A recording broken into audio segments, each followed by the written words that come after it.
Kung sa cellphone may prepaid load, nako sa kuryente, magkakaroon na rin po ng ganito. Alamin sa pagtutok ni Sandra Aguinaldo. Sabon, shampoo, toothpaste, ilan lamang yan sa mga gamit na nabibili natin ng pautay-utay sa mga sari-sari store. Ngayon, pati raw kuryente, pwede nang bilhin ng tingi-tingi. Ito ang prepaid kuryente. Gamit lamang ang iyong cellphone para ka rin daw nagpa-load ng kuryente sa malapit na tindahan. Dahil sa halagang 100 pesos, makukonsumo mo na ang iyong kuryente sa pamamagitan ng tinatawag na electric load o e-load na pwedeng umabot sa 2 hanggang 3 araw. Before, pagka naputulan ka ng kuryente, pupunta ka sa branch office or sa bayad center, magbabayad ka pa ng reconnection fees, mamamanage na nila yung electric power nila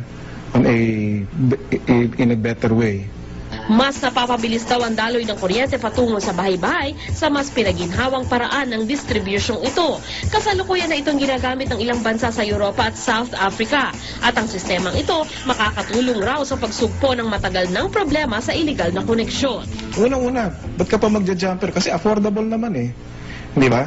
Ang mga nagja-jumper lang naman ng mga kababayan natin, yung talagang dahil naputulan, dahil walang pambayad, pero kailangan ng kuryente.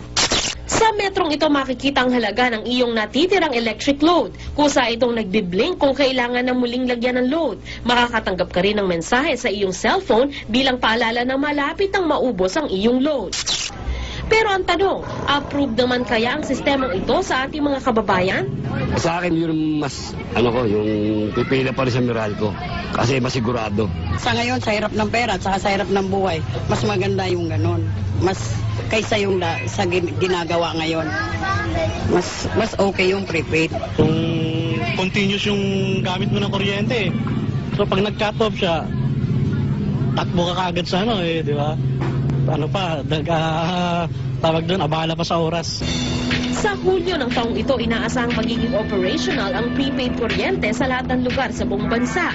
Matapos maaprobahan ng Energy Regulatory Commission ang ilang electric cooperatives na katulong sa pagpapalaganap ng makabagong teknolohiyang ito. Sandra Aguinaldo, Nakatutok, 24 Oras. Paalala pong muli mga kapuso, ingat po tayo sa